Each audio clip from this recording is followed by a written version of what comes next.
पर बोल क्या दिया? बोले बस पहुंचने वाला। 1 घंटे बाद फिर देवी जी का फोन आता है, अरे पहुंचे नहीं, बस 10 मिनट में पहुंच रहा हूं। फिर 1.5 घंटे बाद फोन आता है, अरे आए नहीं, बस आ ही रहा हूं। बेचारी का बेवकूफ बना देते हो। 2 घंटे से पागलों की तरह फोन कर रही है, तुम हो कि बस झूठ पे झूठ बोले जा रहे हो। एक ही बार कह देना कि 2 घंटे आने में लगेंगे, बीच में डिस्टर्ब मत कर, वो भी चैन की सांस ले और तुम भी चैन से रहो। पर हमारे स्वभाव में ये बातें आ चुकी हैं कि हम बात बात पर झूठ बोलते हैं, बात बात पर झूठ बोलते हैं। जीवन में प्रयास करो अधिक से अधिक सच बोलने का। सत्य तपा की एक कथा आती है देवी भागवत में। नाम से जन्म से नामता उतथ्य। घर वालों ने देखा कि मंद बुद्धि है, इसको ज्ञान नहीं, तो घर से निकाल दिया। जंगल में चले गए, कुटिया बनाकर एक संकल्प धारण किया कि जीवन में कभी झूठ नहीं बोलूंगा, सच ही बोलूंगा। जब कोई संकल्प तुम्हारा 12 वर्षों तक रह जाता है तो तुम्हारे जीवन में उस संकल्प की सिद्धि हो जाती है। अब जीवन में जब संकल्प लिया सच बोलने का, तो धीरे धीरे उतथ्य से नाम परिवर्तन हो गया। लोग जानने लगे सत्य तपा, कि सत्य बोलने का इन्होंने तप ले रखा है, नाम पड़ गया सत्य तपा। भक्ति पथ पर परीक्षण होता है, याद रखना, परीक्षा होती है। एक दिन एक शुअर जिसके शरीर में बाण छिदे हुए हैं, सत्य तपा के आश्रम के सामने से निकला। सत्य तपा की नजरें उस पर पड़ी। पीछे पीछे शिकारी आया, पूछने लगा, हे मुनि श्रेष्ठ, मैं जानता हूं आपने अपने जीवन में सच बोलने का संकल्प लिया है, आप किसी भी परिस्थिति में झूठ नहीं बोलेंगे। आपसे निवेदन आप बताएं कि जिस शुअर को मैंने बाण मारे हुए हैं, वो शुअर किस दिशा में गया है, मैं उसका शिकार करना चाहता हूं। सत्य तपा विचार करते हैं, यदि आज सच बोलता हूं तो एक निरपराध जीव मारा जाएगा, ये शिकारी उसे जीवित नहीं छोड़ेगा, मार डालेगा। और यदि झूठ बोलता हूं तो 12 वर्षों से जो मैंने संकल्प धारण किया हुआ था, वो संकल्प मेरा नष्ट हो जाएगा। अब ना तो सच ही बोल सकते हो, ना ही झूठ बोल सकते। पर यदि तुम्हारे संकल्प में सार्थकता है, यदि तुम्हारा मनोभाव श्रेष्ठ है, तो धर्म संकट पड़ने पर भी भगवान तुम्हारी हर परिस्थिति में रक्षा करते हैं। उसी समय सत्य तपा के मुख से एक श्लोक निकला है कि या पश्यति सा न ब्रुते, या ब्रुते सा न पश्यति, अहो व्याध स्वकार्यार्थी किम पृच्छसि पुनः पुनः। सत्य तपा के मुखारविंद से श्लोक निकला है, या पश्यति सा न ब्रुते। जिसने देखा है वो बोल नहीं सकती। या ब्रुते सा न पश्यति, जो बोल सकती है उसने देखा नहीं। आंखें देख सकती है पर आंखें बोलती नहीं। जुबान बोल सकती है पर जुबान देख नहीं सकती। इसलिए व्याध, हे शिकारी, तुम बार बार मुझसे पूछकर क्यों मेरा भी समय नष्ट कर रहे हो और क्यों अपना भी समय नष्ट कर रहे हो। भक्त वत्सल भगवान ने की ऐसा अद्भुत श्लोक बोल डाला। ना तो झूठ ही बोला और ना ही सत्य को ही नष्ट होने दिया। यह है निष्ठा। पर आज क्या कोई सच बोलता है? सतयुग गया, सत्य चला गया, फिर आया त्रेता। त्रेता युग में लोग दयावान होते थे, लोग दया किया करते थे। पर कलयुग में कोई दयावान नहीं। बोले महाराज जी, हम तो बड़ी दया दिखाते हैं, हम बड़ी दया करते हैं। किस पर? अपने परिवार पर ना, अपने बच्चों पर, अपनी पत्नी पर, अपने पति पर, अपने पारिवारिक रिश्तेदारों पर तो तुम दया दिखाओगे। वो दया नहीं है, वो तो तुम्हारा धर्म है। दया क्या है? किसी अपरिचित व्यक्ति की यदि तुम सहायता करते हो, जिसको तुम जानते नहीं, जिसको पहचानते नहीं, ऐसा व्यक्ति यदि संकट में पड़ता है और उसके संकट को दूर करने का यदि तुम प्रयास करते हो, तब तुम दयावान कहलाते हो। पर क्या तुम ऐसा करते हो? हम नहीं करते। अपने स्वार्थ की सिद्धि के लिए, अपने स्वार्थ की पूर्ति के लिए हम दिखावा कर देते हैं, वो दया नहीं। फिर आया द्वापर। द्वापर में लोगों के अंदर पवित्रता होती थी, शुचिता होती थी, शुद्धता होती थी। बोले महाराज हम तो 10-10 बार जाड़े में भी नहाते हैं, आप शुचिता की बात कर रहे हैं। पर शुचिता 10-20 बार स्नान करने से नहीं होती। शुद्धता हमारे शरीर में बार-बार स्नान करने से नहीं होती, याद रखना। स्नान करने से तो तुम बाह्य शुद्धिकरण कर सकते हो। क्या अंतःकरण तुमने पवित्र किया? क्या अंतःकरण में तुम्हारे पवित्रता है? तुम तो सुबह उठते ही ये सोचने लग जाते हो कि मेरे पड़ोसी का अनहित कैसे होगा, मेरा पड़ोसी मुझसे आगे क्यों जा रहा है। यदि मेरे पड़ोसी के पास एक गाड़ी है तो मेरी तो 2 होनी चाहिए थी। सोचते हो कि नहीं? याद रखना, किसी दूर के व्यक्ति से तुम्हें कोई समस्या नहीं होगी, या उस व्यक्ति को तुमसे कोई समस्या नहीं होगी। हमारे जो नजदीकी होते हैं, जो हमारे सगे संबंधी, इष्ट मित्र, बंधु बांधव, रिश्तेदार, पड़ोसी होते हैं, उन्हें ही देखकर हमसे समस्या होने लग जाती है। आज का संसार अपने दुखों से कोई दुखी नहीं है। हम सभी दूसरे के सुखों को देखकर दुखी होने लग जाते हैं। होते हैं कि नहीं? करते हो ऐसा कि नहीं? सच बोलो। अब लाख छुपाओ चाहे, लेकिन वास्तविकता तो मुझे पता है ना। फोन आता है, सुबह सुबह किसी की बुराई करने लग जाते हो, किसी को गाली गलौज करने लग जाते हो।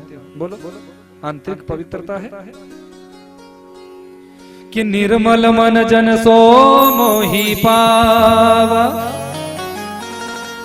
मोहि कपट छल छिद्र न भावा। भगवान कहते हैं प्यारे मुझे तो निर्मल मन तेरा अच्छा लगता है। अंतःकरण से तू कितना पवित्र है, अंतःकरण में तेरी कितनी पवित्रता है, मुझे तो वो देखना है। शरीर से तुम गोरे हो, काले हो, छोटे हो, मोटे हो, पतले हो, कोई लेना देना नहीं। भगवान तो ये देखते हैं कि तुम्हारा मन कैसा है। मन से यदि पवित्र हो तो तुम परम पुनीत पवित्र हो। पर यदि मन में मलिनता भरी हुई है तो चाहे 20 बार अच्छे अच्छे साबुनों से, सर्फ से नहाओ, साबुन से नहाओ, जैसे मर्जी नहाओ, रगड़ रगड़ कर नहाओ, पर भैया पवित्र नहीं माने जाओगे। मैंने कहा था ना, देखो पवित्रता का एक और मैं आपको आसान तरीका बताते चले। हमारे शरीर में 3.5 करोड़ रोम छिद्र होते हैं। कितने? जोर से बोले। 3.5 करोड़।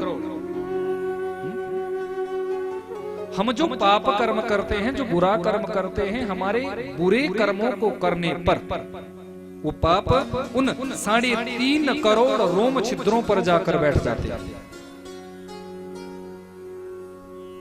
अब यदि नियम तो ये है कि 3.5 करोड़ बार स्नान करो तब तुम पवित्र माने जाओगे, पर क्या कोई दिन में 3.5 करोड़ बार स्नान करेगा? नहीं करेगा। आजकल तो एक बार भी मुश्किल है। वो भी तुम कोई देखा नहीं तो बाथरूम बंद किया, नंबर प्लेट साफ की और आगे बाहर हो गया इसका। बोलो। लेकिन शास्त्र क्या कहता है कि कम से कम 3.5 करोड़ बार स्नान होना चाहिए, तब तुम्हारा ये शरीर पवित्र होगा।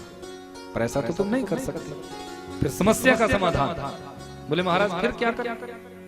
तो बताया कि जब हम कीर्तन में बैठे, भगवान की कथा श्रवण करने बैठे, भगवान के भजनों में बैठे, तो उस समय जब जब जयकारा लगाया जाए तो उसमें कंजूसी नहीं करनी चाहिए। बोले बांके बिहारी लाल की जय।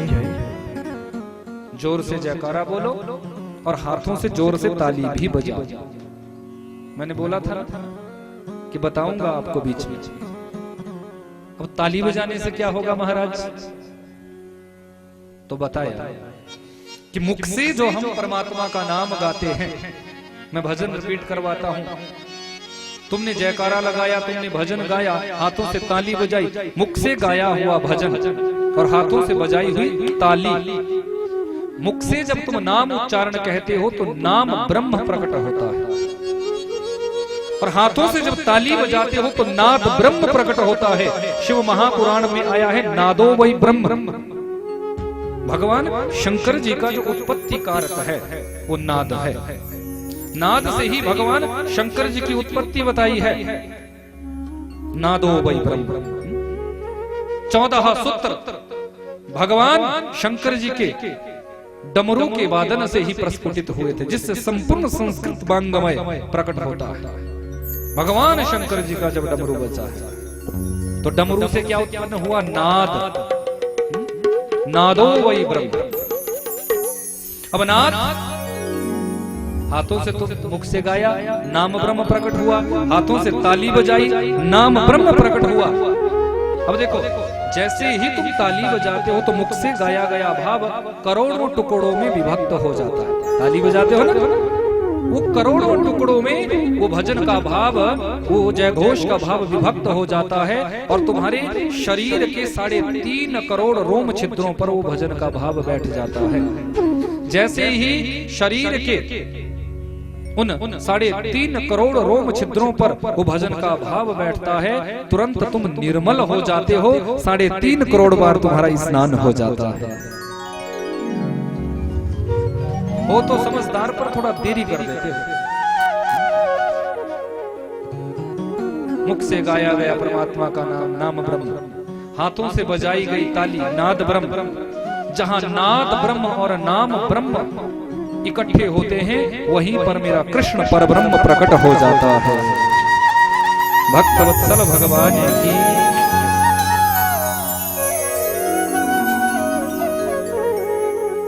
अब आया कलयुग। कलयुग में बचा सिर्फ और सिर्फ दान।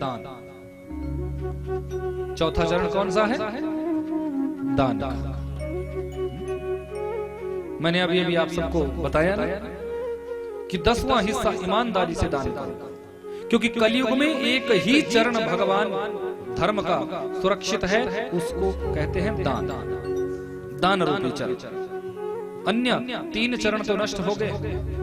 अब देवी पृथ्वी गौ का रूप लेकर इस 3 कटे हुए पैरों वाले वृषभ के सामने रुदन कर रही है, जो साक्षात धर्म है। हे धर्मराज, आपके 3 चरण कट चुके हैं, एक चरण पर आप खड़े हैं। पृथ्वी रो रही थी। उसी समय एक काला कलूटा पुरुष आया है, जिसके हाथों में नंगी खड़ग है।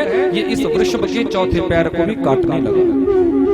परीक्षित ने जब ये देखा तो सोचने लगे, मेरी नजरों के सामने ये तो अधर्म हो रहा है। तुरंत सामने आ गया, अरे तुम कौन हो और इस वृषभ के तीसरे पैर को, चौथे पैर को क्यों काटना चाहते हो? कलयुग ने कहा कि मुझे कलयुग कहते हैं। हे महाराज, सारे युग अपना समय पूरा करके जाते हैं, तो अगला युग आता है। सतयुग, त्रेता, द्वापर चले गए, अब मुझ कलयुग का नंबर है। मुझे भी स्थान दो, मैं भी रहना चाहता हूं। परीक्षित ने पूछा कि तुम्हारे अंदर गुण क्या है? कौन सा गुण तुम्हारे अंदर है?